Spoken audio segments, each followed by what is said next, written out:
Ito na nga, no, nagkayayaan na mag-videoke daw. So, no, nag-rent sila ng private room, nag-videoke sila.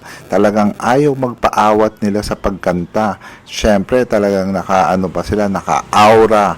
At tapos, ang dami pa nilang in-order, mga pagkain, mga beer. Talagang dapat sulitin nila tong araw na to. Nanghihingi nga ako dyan ng pagkain, nandyan ako sa labas, ayaw ko bigyan. Pati tubig, ayaw ko bigyan. Sabi ko, ba naman puro tubig? Bigyan nyo rin naman ako ng pagkain. Ayun, binigyan nga ako ng pagkain, kaya lang, paano ko naman masusubo yan? Ayan na, hindi na nagpaawat sa pagbira. Ayan, talagang kanta to the max. Nagra-rap-rap pa yan. Sabi ko, anong ginagawa na to?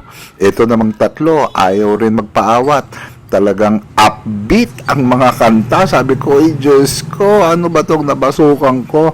Hindi ko alam na parusa pala sa tenga tong papasukan ko. Nandito kami sa Elite Bar. Diyan lang yan sa may Rojas Boulevard Corner, Hill Puyat. Ayan, talagang hataw na hataw. Sabi ko, hay nako, kailang anong oras ba kaya matatapos tong gabing to?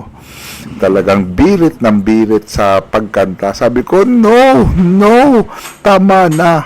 Hindi ko deserve ito. Ito rin naman, akala ko magaling kumanta. Ayun, ano ba yun? Sabi ko, kailan kaya titigil ang makarinig ng mga ganitong kanta? Yun, sige, talagang pag nakainom na, wala na. Talagang all beat na ang pagkanta. Sabi, sige, tingnan natin kung saan aabutin itong pakikinig ko sa kanila. Maganda lang pala makinig pag magagaling yung kumakanta. Pero pag hindi pala magagaling ang kumakanta, talagang sasakit na tenga nyo. Yun lang, bye!